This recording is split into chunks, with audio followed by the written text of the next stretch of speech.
Okay,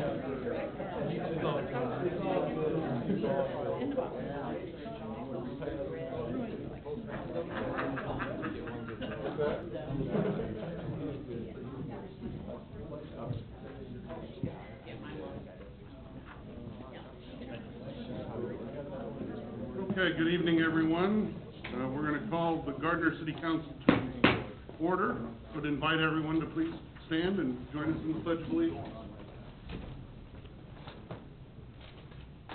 I pledge allegiance to the flag of the United States of America and to the republic for which it stands, one nation, under God, indivisible, with liberty and justice for all.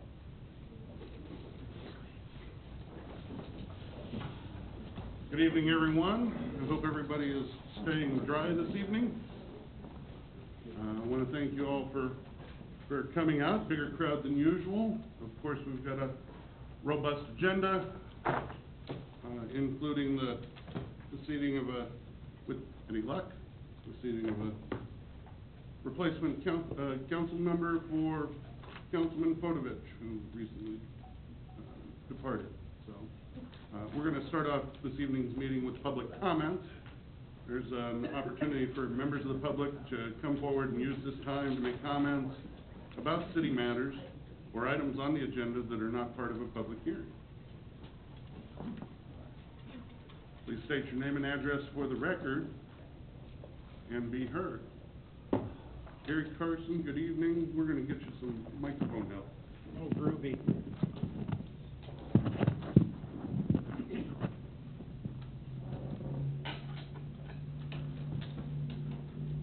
Good evening, council members. My name is Gary Carson. I live at 112 Brittany Court. I've got signatures on 2 petitions to take care of 2 problems. Actually, 1 problem. The other one is amending city code. The first is requesting sidewalk reconstruction. The sidewalk located on the west side running parallel to Main Street between the 2 businesses, Casey's and Quick Trip. The sidewalk there is in terrible disrepair. It's impassable. And, it is, a lot of the residents of Brittany Court have brought this up, and I think it's something that we can take care of. So I'll enter that along with this in. It's a petition to request to amend City Code 1240-010 about snow removal. Right now, you've got it set at 48 hours. I think it should be 24 hours. I've got a lot of people like me that think that are in wheelchairs. Why should we have to sit at home for 2 days and wait? I mean, I have a life too, so I get out. I try to get out as much as I can, and I just don't understand why it's at 48 hours. I would ask that you look at surrounding communities. A lot of the surrounding communities have done 24 hours, and I guess that's it. Okay.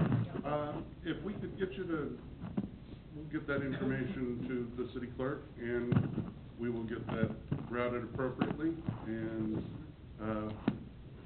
your points, as always, are noted, and we'll keep working to try and make these things work a little bit better for people that are struggling with disabilities. Thank you, Gary. You too. Good luck, guys.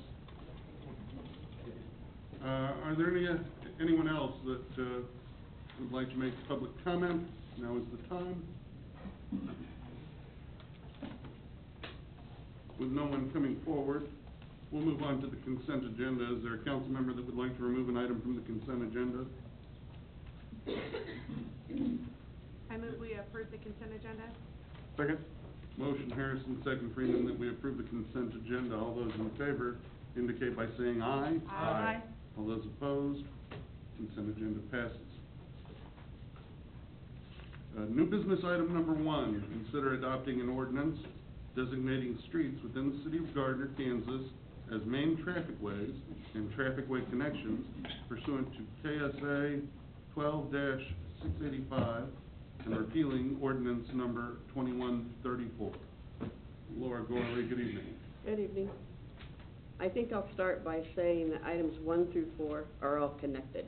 So rather than grind through them one by one now, with the mayor's approval, I'd like to do them as an umbrella and then have financial advisor Kim will come up and talk to you, and then we'll go back and walk through these.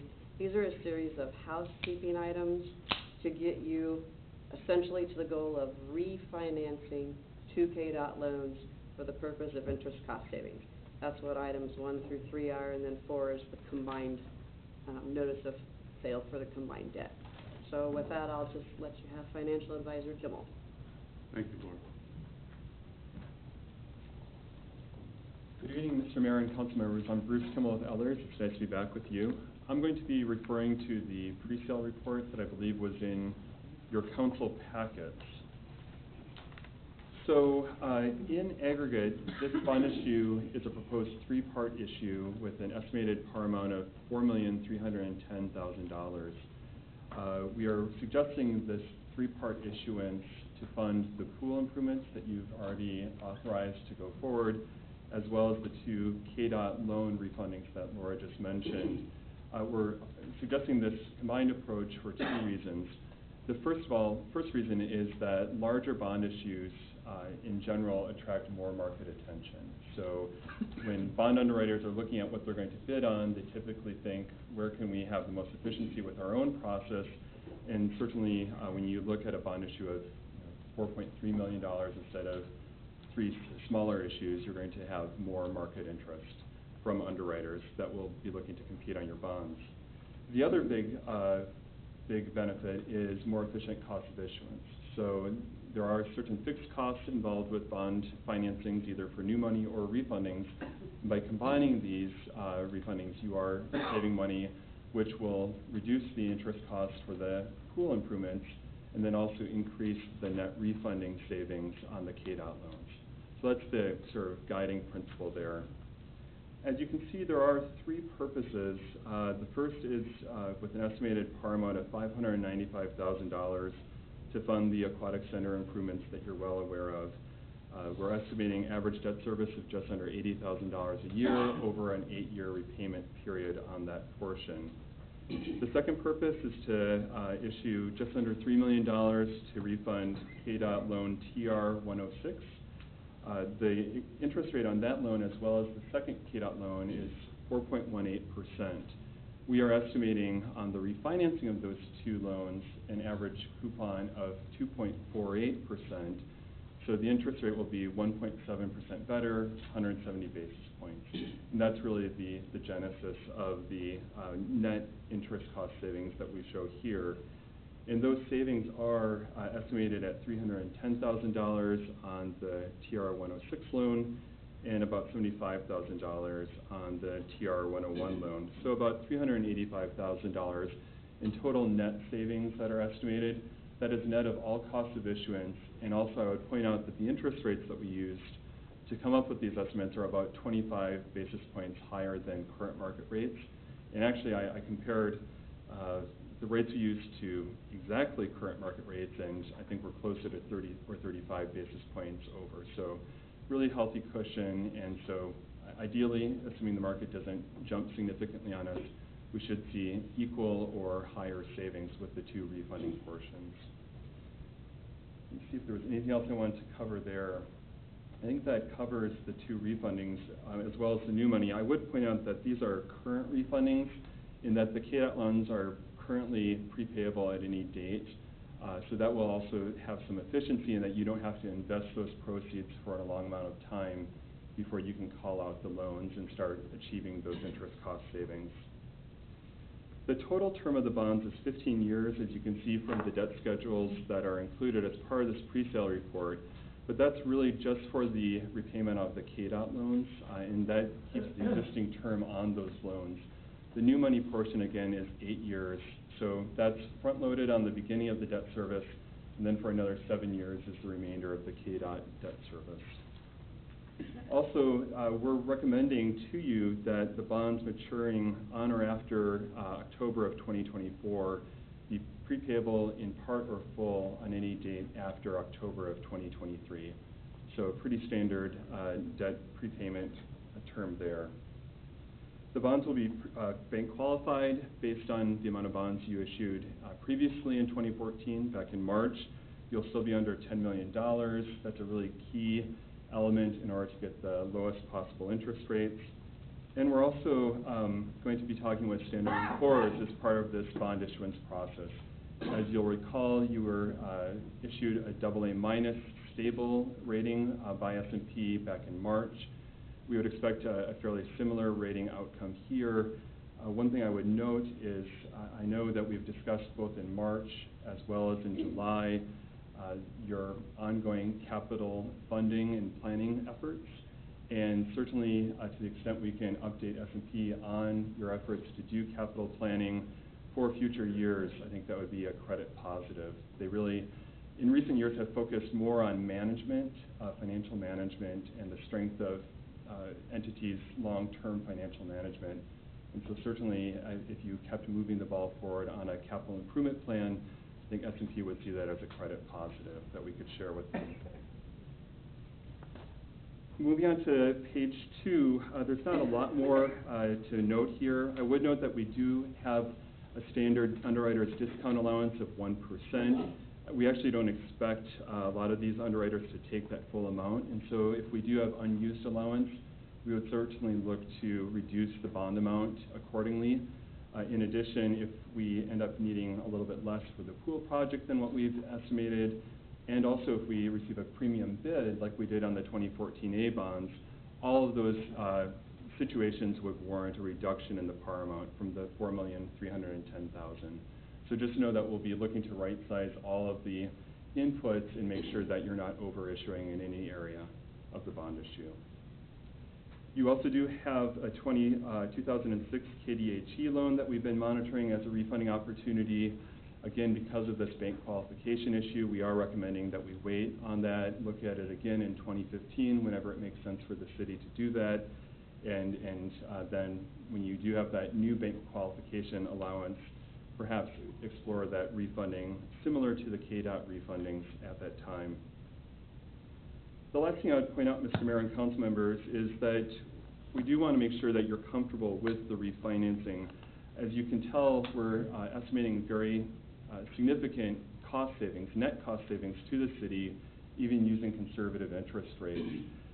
That said, you do have about $3.6 million of existing debt. By refinancing that, we are basically locking that in at fixed interest rates, but locking that in and not making that prepayable until 2023. So I want to make sure that you're comfortable refinancing, locking in those savings, and not having a plan to somehow restructure or pay off that debt in some other way prior to 2023. And then finally, we do notate your other service providers. This is part of our efforts to have full transparency and disclosure as part of this pre-sale report. You've used Dottie Riley as your bond counsel with QTech Rock for many years. We would expect that you would continue to do that, along with using the state of Kansas as paying agent and S&P for the rating agency. So we just wanted to note those other providers in addition to ourselves.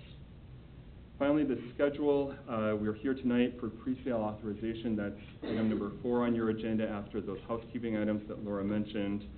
We would look to have rating agency conversation in roughly 2 weeks from now, before the Thanksgiving holiday. Have the bond sale and award at your special meeting on December 2nd. That's on Tuesday night instead of the normal Monday night meeting. And then we'd look to close the bonds right before Christmas on December 22nd with a payoff of the KDOT loans in mid-January of 2015. I also did include quite a few debt schedules, both in aggregate and for each purpose. I won't go through those, but you can see the new money broken out, the 2 KDOT loans, the refundings of those loans broken out, and also the estimated net savings to the city from each one of those refinancings. And I'd be happy to answer any questions that you have, either about the narrative or about the debt schedules. And I'll also be around for the rest of this business item. This would be considered the end of presentation, Laura? Okay.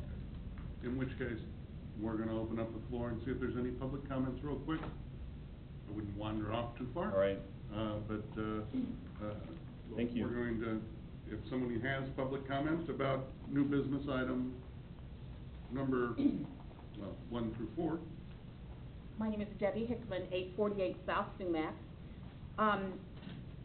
Generally, this sounds like a really good thing, but boy, I'd sure like to be able to understand it.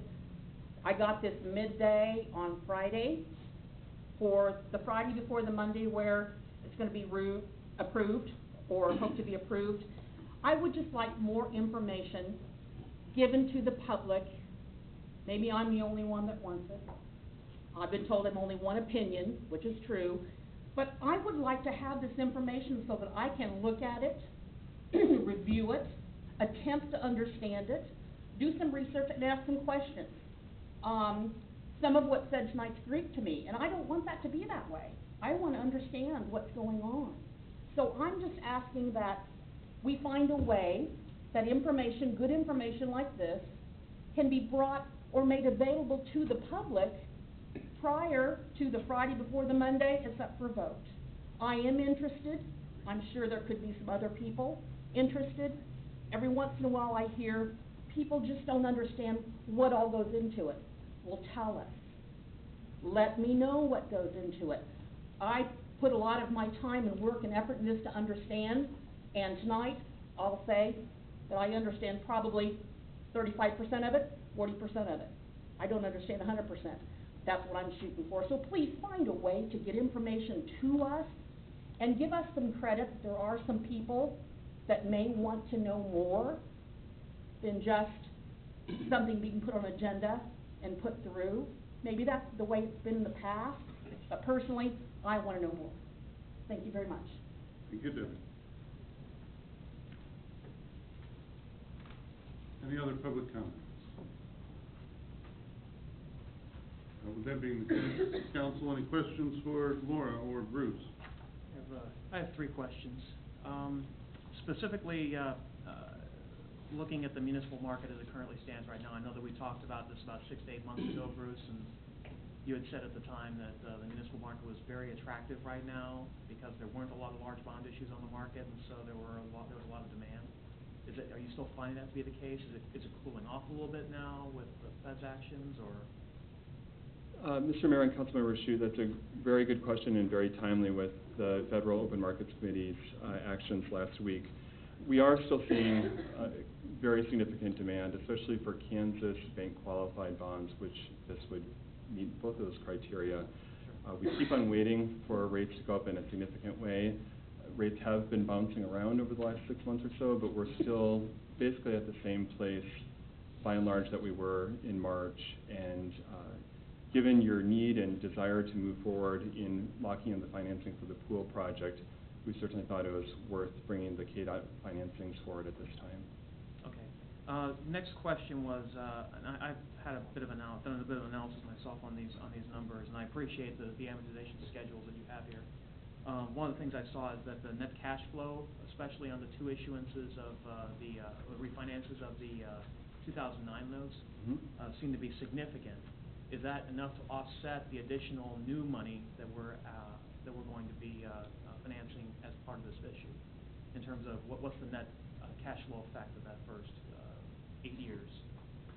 Sure. Mr. Mayor and Councilmember Shu, I was looking at that myself, and you can see on the KDOT loan TR 106, average savings in the vicinity of $20,000 per year over the 15 years.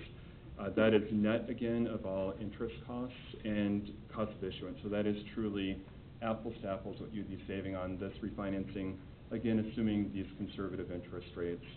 If you go to the second KDOT loan, which is much smaller, TR 101, you can see that you have average savings of about $5,000 per year, right around that.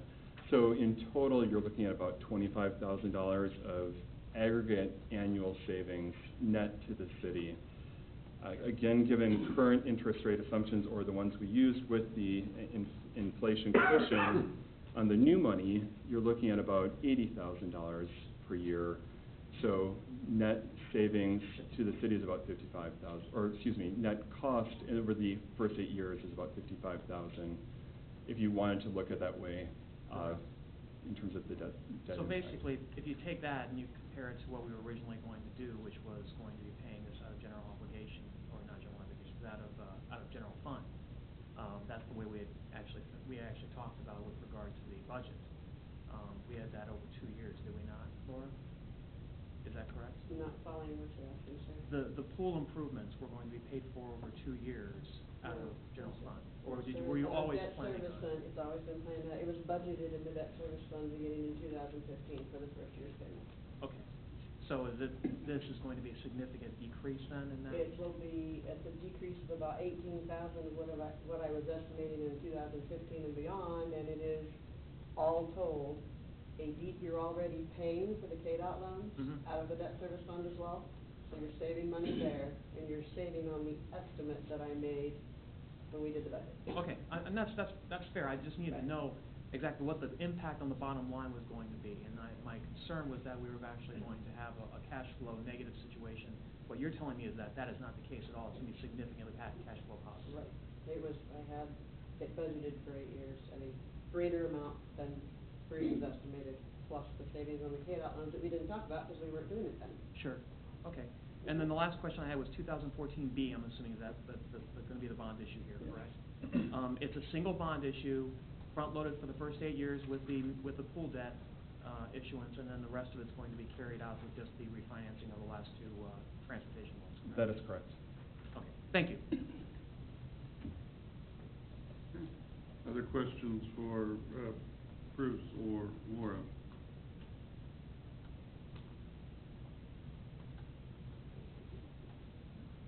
Entertain a motion on ordinance number 2462. So moved. Second. A motion, Shute, second Freeman, that we adopt ordinance number 2462 designating streets within the city of Gardner, Kansas as main trafficways and trafficway connections pursuant to KSA 12-685 and repeal ordinance number 2134. Roberts? Yes. You okay? Yeah, I don't know. Yes. Okay. Freeman? Yes. Harrison? Yes. Shute? Yes. Ordinance number 2462 passes. New business item number 2. Is anybody looking for clarification, or Laura, you wanna walk us? Sure. Is there anything additional you would like to share with us about this? It is another component, so the previous ordinance was to designate your main trafficway and trafficway intersections, including some of the things that were previously built by the KDOT loan for the Moonlight Project. Mhm. So this one, remember when we do debt, we have to authorize authorize the project. That's what this one is. You're authorizing the streets that you've already built. Consider your KDOT loans as interim financing. Right. So this is a mechanical housekeeping step to get you so where you can do CO bonds. And this is specifically because of the fact that a portion of the Moonlight Road improvements was done to a thoroughfare outside the city limits, or the east side of that street, correct? That's number 3. All right. This one, that's exactly what number 3 is. Yes. This one is just that you haven't ever authorized under state law that's required to do bond issues. Yes. You've never said, we're doing these Moonlight Road improvements for the purpose of bond issues. Now, is there anyone in the audience that would like to make public comment about new business item number 2? With no one else coming forward, any additional questions for Laura regarding new business item number 2? If not, I'd entertain a motion on resolution number 1912. So moved. Second. Motion Harrison, second Shute, that we adopt resolution number 1912, authorizing the city of Gardner, Kansas to make certain trafficway improvements and authorizing the issuance of general obligation bonds of the city to pay the costs thereof pursuant to KSA 12-685. Shute? Yes. Harrison? Yes. Freeman? Yes. Roberts? Yes. Resolution 1912 passes. New business item number 3, consider adopting an ordinance authorizing the issuance of general obligation bonds of the city of Gardner, Kansas in an amount not to exceed $1,497,500 for the purpose of making certain improvements to North Moonlight Road, east side, including the cost of prepayment of a loan entered into in connection with such improvements. is, ordinance number 2463. Laura, would you like to add a little something about this? Sure. As Councilman Shute said, this is, okay, so first we did that we're going to do main traffic ways, because that's required. Then you did the part that said, we're gonna issue debt, and we're gonna use the proceeds to pay for the KDOT loans. Now this one is, as Councilman Shute said, there was a portion of the east side of Moonlight Road that was not in the city limits, and you used your home rule authority when we first built the road to procure financing for that. You have to do it again for bonds. Okay. Public comment regarding new business item number 3. No one coming forward, unless there's other questions. I move that we approve new business item number 3. Second. Motion, Shute, second Harrison, that we adopt ordinance number 2463, authorizing the issuance of general obligation bonds of the city of Gardner, Kansas, in an amount not to exceed $1,497,500 for the purpose of making certain improvements to the North Moonlight Road east side, including the cost of prepayment of a loan entered into in connection with such improvements. Freeman. Yes. Roberts. Yes. Harrison. Yes. Shute. Yes. Ordinance number 2463 passes.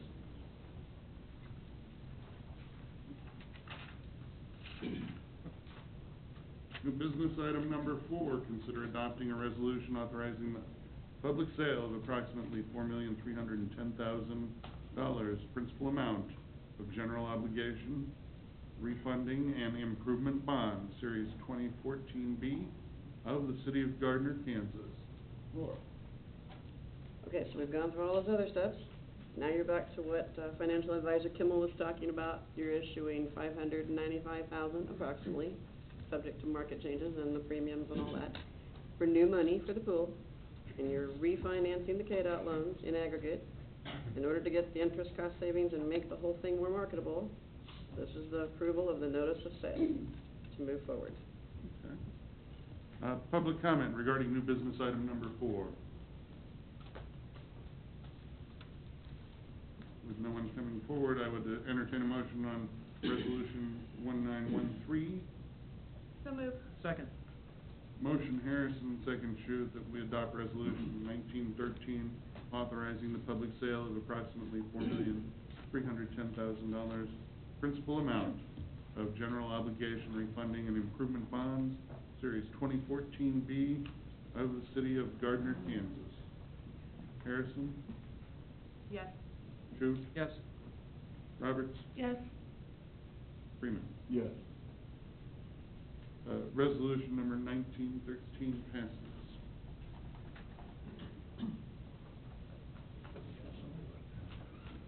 New business item number 5, consider adopting a resolution establishing a policy relating to property tax abatements for the new and existing businesses. Laura, there you are. Here I am. In summary, you have an abatement policy currently. It's going to expire at the end of this year. You also have passed an you voted to accept an economic development strategy, and in that strategy it said that the city needs to be development ready. And we also have a lot of work to do on the comprehensive economic development policy. In the meantime, we need to renew the current tax abatement policy, because without one, you are at competitive disadvantage until we get this other work finished for the other economic development comprehensive toolkit you'll have. So you won't have the authority, if something should come forward, you won't have the ability to even talk about it because your policy is going to expire in December. And so staff's recommendation is to renew it for 1 year while we finish this other work. All right. Public comments regarding new business item number 5.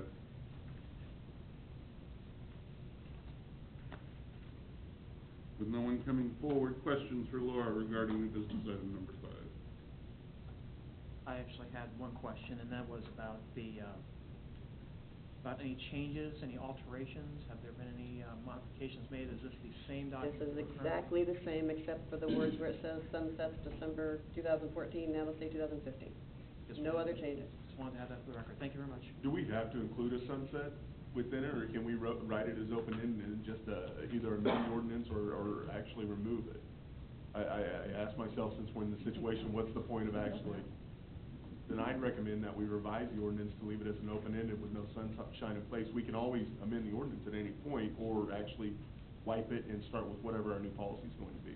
And they're likely to do that, actually, Which next year. is, all intents and purposes, what it is. It just takes away this house cleaning item in case that happens to, heaven forbid, take longer than a year to have in place.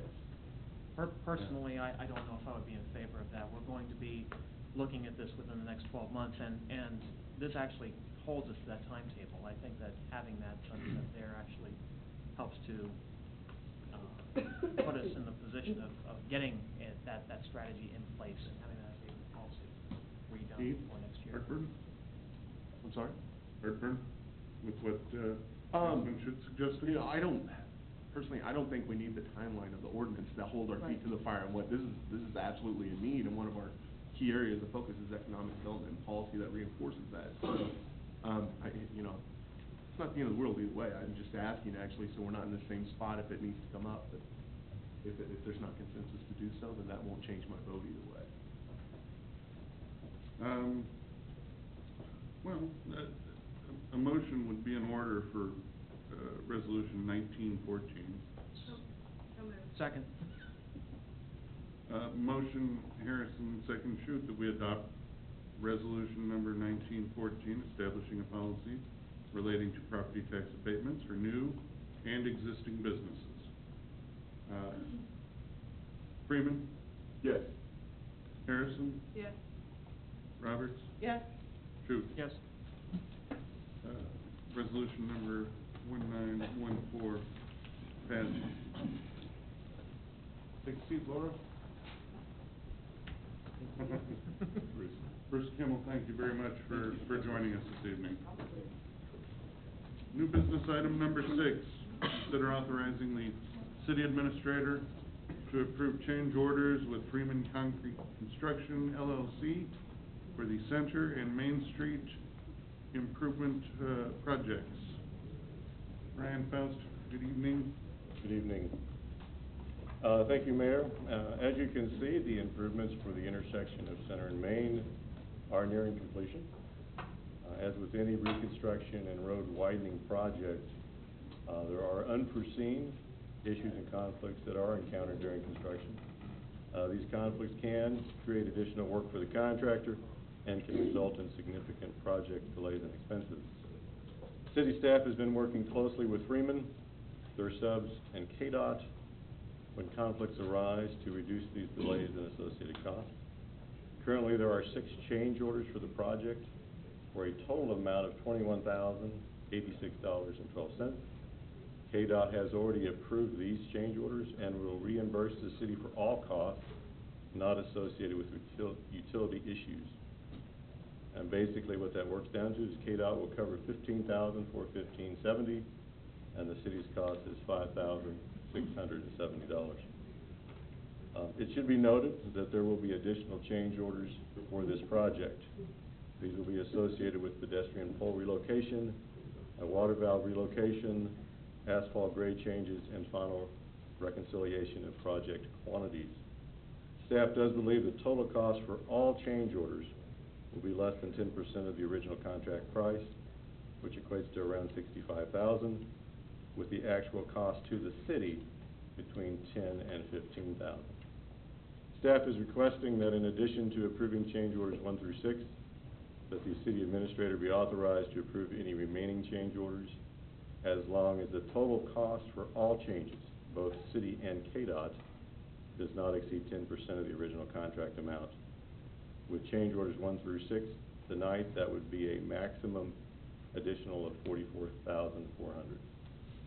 The staff recommendation would be authorize the city administrator to approve change orders 1 through 6 with Freeman Concrete for the Center and Main Street reconstruction improvement projects in the amount of $21,086.12, and authorize the city administrator to approve additional change orders in an amount not to exceed $44,400.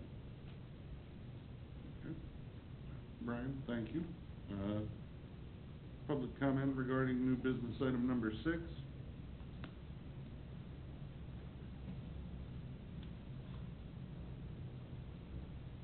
No one coming forward. Let me say first, been through the intersection a number of times, and, it's a tremendous improvement. Very nice And I've heard virtually, unanimous approval of the work done so far, so, kudos. Questions for Brian regarding business item number 6? Just one, and by the way, thanks for getting that in, within the, time frame. Actually, you came well under schedule, didn't you, well within the time frames? Because you were talking about mid-November to get that. Well, actually, the way it worked out is November 1 was substantial completion, which was Saturday. Yeah. So, we got done, striping early Friday morning, so we made it by a day. Yeah, you did. We appreciate that.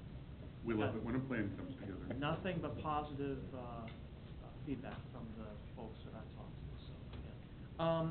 The question I had really had to do with contingency. There was some contingency built into the items, was there not? Not on this project, no. No contingency. I would probably say in the future, it might be good to have that contingency built in, 8 to 10% cushion on a project like this is not necessarily uncommon, is that correct? No, and I'm not sure what KDOT would actually allow on this one. We do try to do a force account on some of our projects, and roughly 10%. We did that on 183rd and Center. Sure. We also did it on the retaining wall. Okay. That's the only question I had. Thanks. Good work. Anyone else with questions for Brian regarding new business item number 6? I would certainly entertain a motion. So moved. A second. Motion Harrison, second Freeman, that we authorize the city administrator to approve change orders 1 through 6 with Freeman Concrete Construction LLC for the Center and Main Street intersection improvement projects in the amount of $21,086.12, and to authorize the city administrator to approve additional change orders in a total amount not to exceed $44,400. All those in favor indicate by saying aye. Aye. All those opposed? Motion carries. Thank you for that, Brian. New business item number 7, consider authorizing the city administrator to execute a customer exchange agreement and a wholesale water purchase supply agreement with Johnson County Rural Water District Number 7.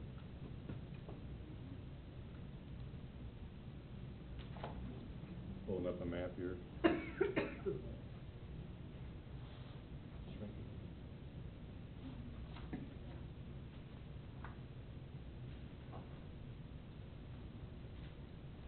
Thank you, Mayor. During the March 17th work session, city staff presented the following options to complete the transfer of customers per the 2008 agreement with Johnson County Rural Water District Number 7. 1, we could pay Johnson County Rural Water District Number 7 $431,000 and transfer the customers identified in the 2008 agreement to the city system. Or we could transfer the customers identified in the 2008 agreement and in lieu of payment, transfer existing customers or city service area to Johnson 7. During the work session, there was a preference by the city to retain its existing service area. There were also concerns about the high cost to transfer these customers per the original agreement. Following the work session, attorneys and staff for the city and Johnson 7 discussed alternatives for the 2 options presented, in particular on how to determine the capitalization rate that was used to calculate the value of customers being transferred. As a result of those discussions, 2 new agreements have been prepared. The first agreement is a customer exchange agreement, and what you see before you on the screen, the area in red are 9 customers that are currently served by the city of Gardner that are in the water district's territories. They don't have the capability to serve those currently. We have an 18-inch transmission main that runs right up there, and so we've been serving those customers. The areas in the turquoise color are the customers that would actually be transferred to the city, and they are within our ultimate service boundary.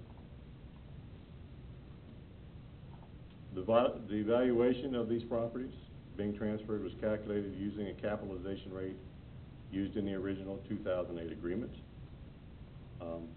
The net difference is that we would owe Johnson County Rural Water number 7 $188,000 instead of the $431,000 identified in March.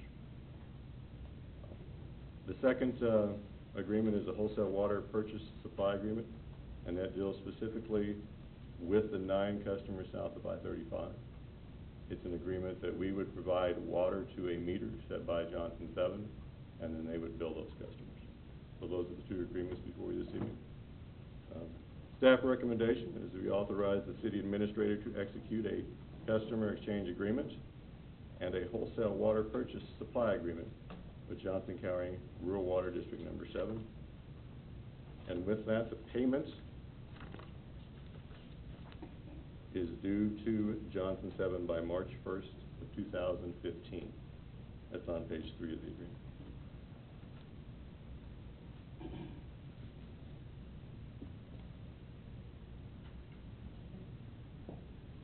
Very good. Do we have public comment regarding new business item number 7?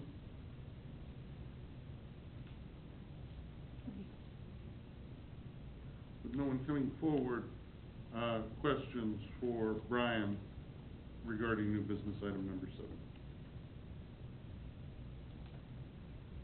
I had one question, Brian. That is is USD 231 considered a part of the, I know that we provide water to Nike. Correct. And that to stays. the administrative center, that will stay under us. That's correct. Okay. Brian, I had one quick question. As we release these customers that we're currently serving, and we've got lines built out to, by continuing actually to provide the water to them, although they'll be JO7 customers, does that put us in any sort of liability issues from a service standpoint? Since they won't be technically our customers anymore, though we are providing the water as a third party essentially? We're actually providing water to Johnson 7. And there's some, in the wholesale water purchase and supply agreement, there's some discussion about what our responsibilities are to do everything we can to continue to provide adequate water at pressure that's sufficient. But in reading through the agreements, they understand if we have breaks, if we have a water shortage, a drought condition, all those are accounted for. We would also each year provide number 7 a water quality report that we have to supply to all of our residents that take our water. Don't see any issues.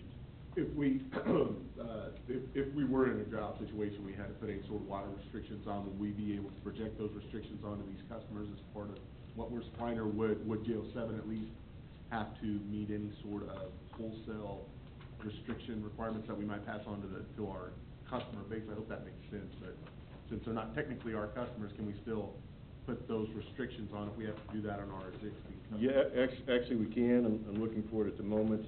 This does talk about that we apply our restrictions equally to their customers as ours. Okay. And we don't stick it to them and type of thing, so. I can't keep water in my yard, but Right. they can theirs? Right. Okay.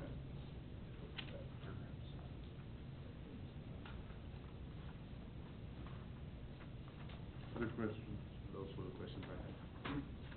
Just a comment that this was looks like it was a very well negotiated agreement, and I appreciate not having to put out $400,000 a lump sum, so.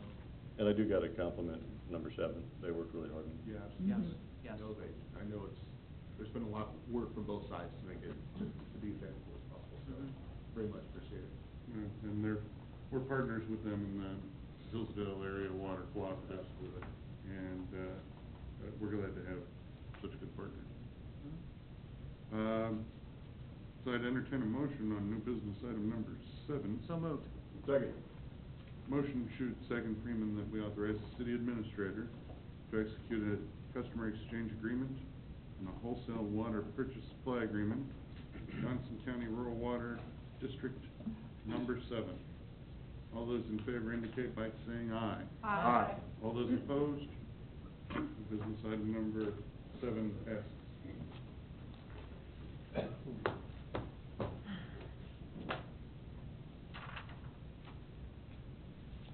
Well, it looked robust when we started, but we made pretty short order of that.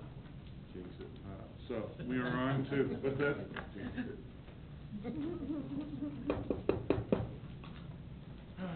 So, on to new business item number 8, which is consider applicants for city council.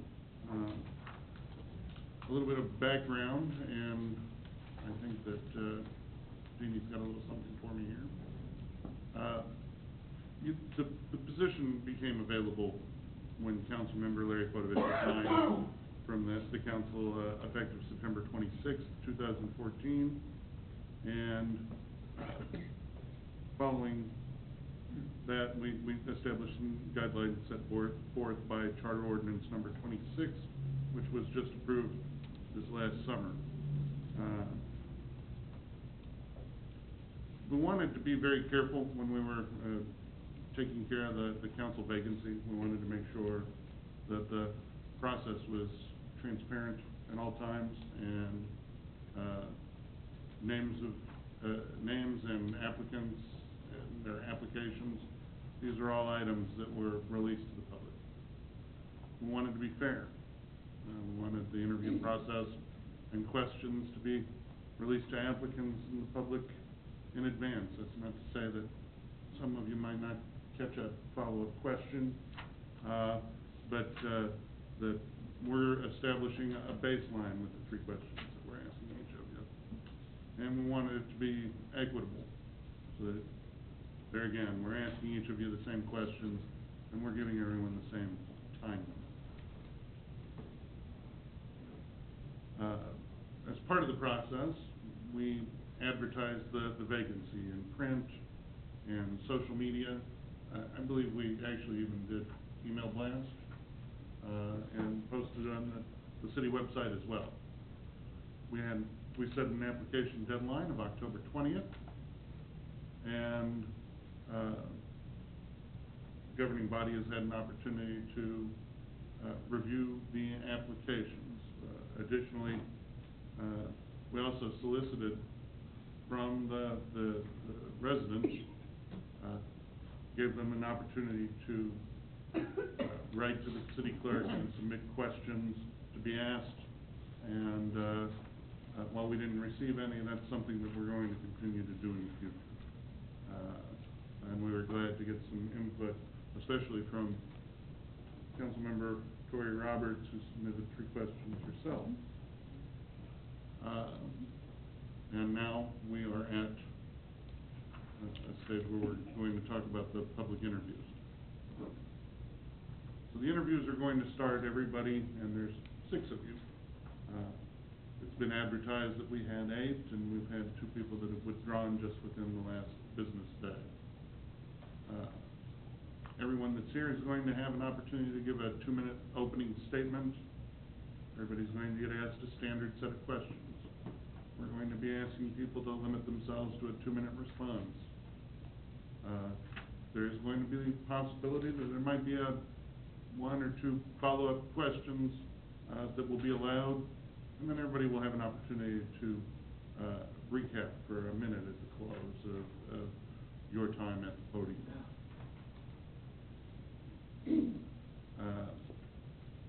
This is a list of the questions that we're going to ask, and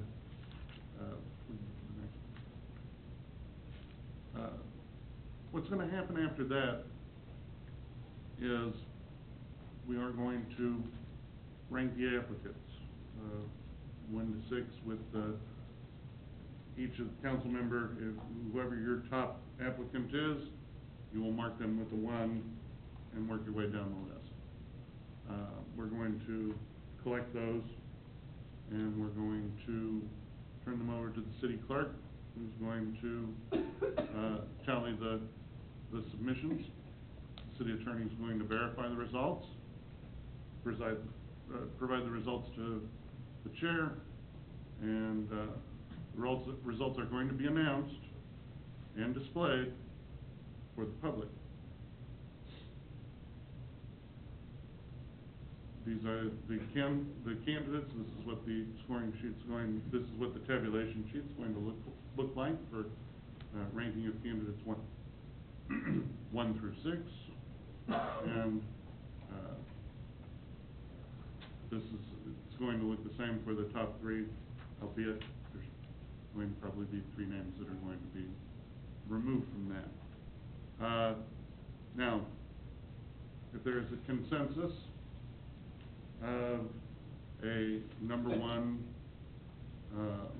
applicant at any time, even after the first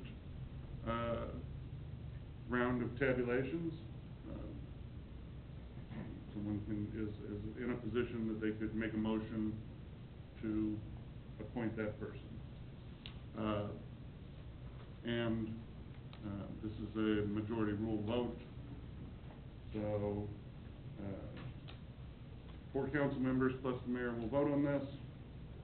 So 3 votes or more gives us a decision. Additionally, a motion will be made. A roll call vote is going to be taken. And the sheets that have been completed that are used for ranking, because they've been completed in a public meeting, will become a matter of public record. Anyone that is interested in seeing them is going to have access to those records. So I don't know that we could have made this any more transparent. The way we decided to begin the process this evening was to have the applicants step to the podium in alphabetical order. And that will actually begin for us this evening with Clinton Barney of Gardner, Kansas. Point of order, Mr. Mayor. I need to speak out on this. This interview process and the determination of the top 3 candidates and the determination of the top candidate is done through something called weighted preference balloting. That's exactly what this is. First of all, this was done without the consensus of the council. This putting together of this process was not done with a consensus of the council. It was done by yourself and by the president of the council. Is that correct? With input from the city administrator and the city clerk. But not, and I understand that there's coma issues that are at play, but that is correct. There was not any dissemination of this information, and I would like to see a vote on these procedures before we move forward in this process. I think there needs to be a consensus of the council that is behind, that is in favor of this interview and voting process. Brian, can you speak to what the council member is talking about? You want to bring that up again from the top there, Steve, about... All right. All I'm saying is that this was not put together with a majority of the council members that were present. I understand why, because of the fact that we were not going to be constituting a coma violation here, but I would like to see a vote on these processes before the process starts, to validate that we have a consensus of the council that is in favor of this process. Yeah, I think really the only provision of your ordinances that governs this would be the provision in Charter Ordinance 19 that dictates that it's the governing body that appoint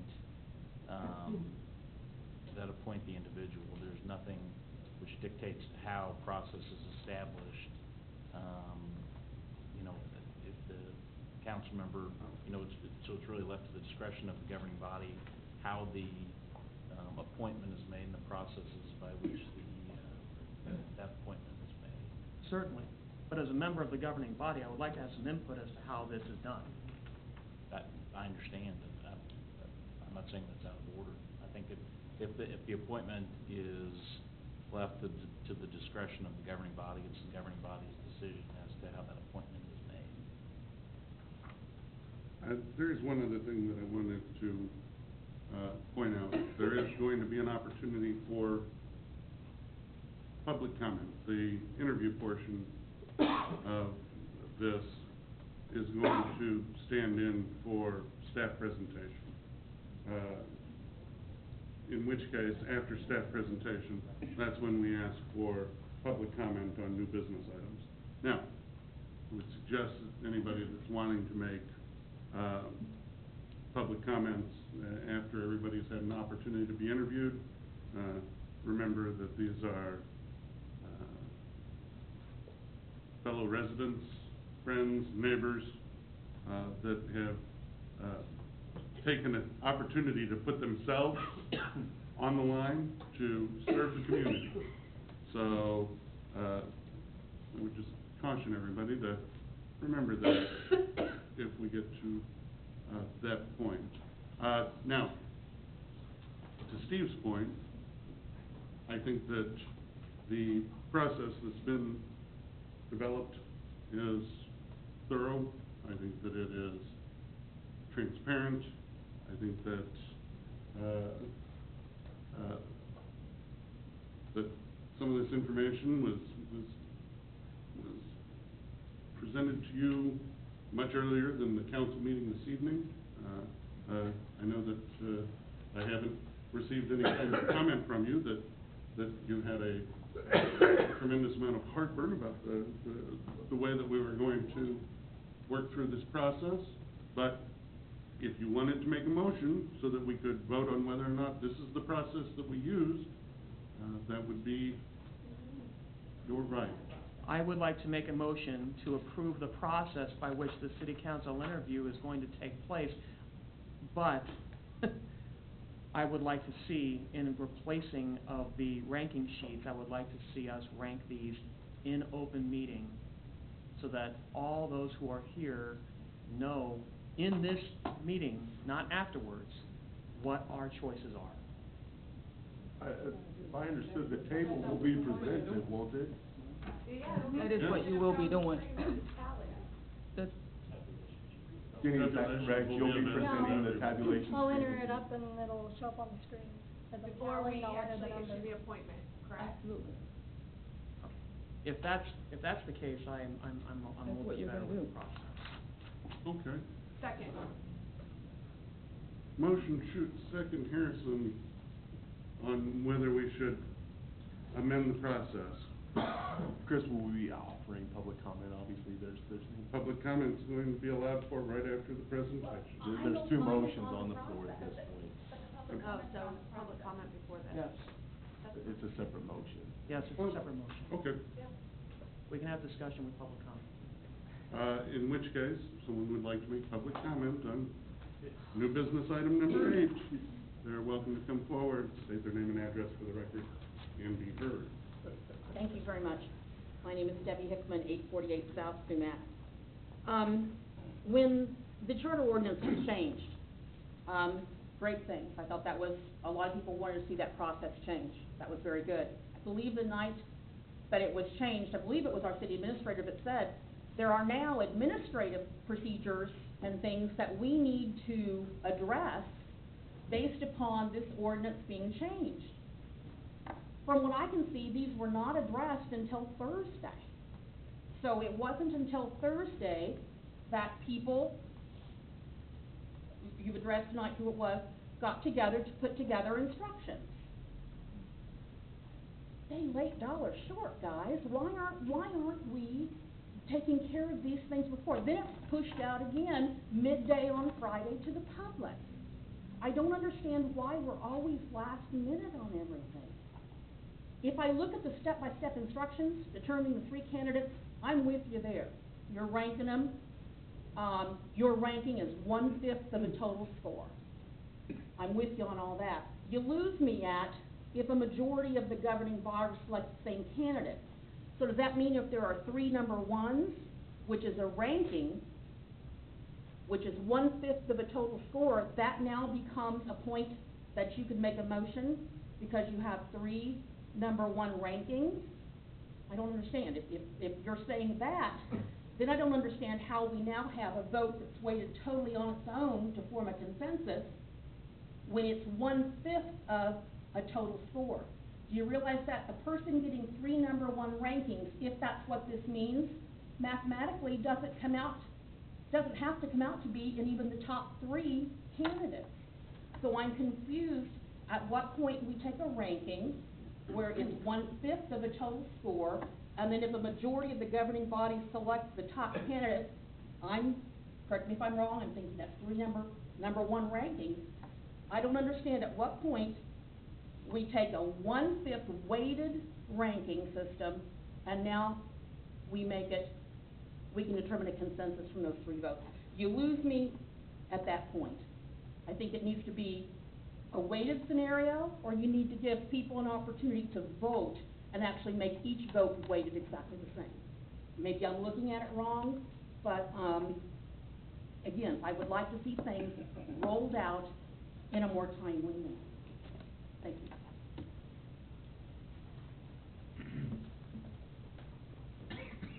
My name is Erin Moore. I live at 521 East Dogwood, and I also would like to see things given to the public much earlier than Friday.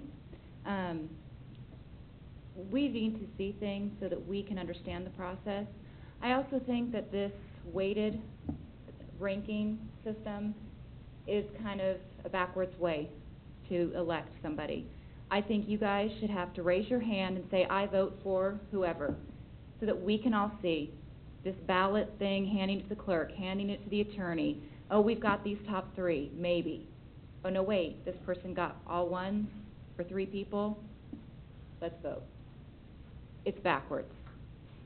It's not the way to go. I agree with Steve, this was not done the right way. I think all the council members should have been in on this. It's done now, but I don't think it was done the right way. And I don't think it's fair to the 6 men who are up here who are going to speak in front of you today. Thank you. Thank you.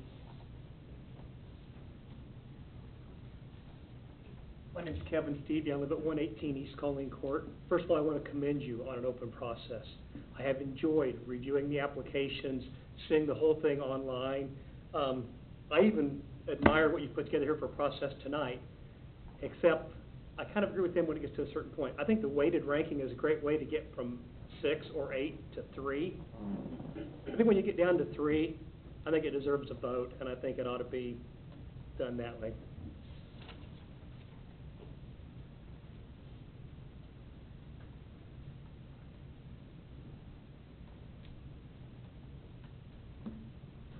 With no one else coming forward, any more discussion?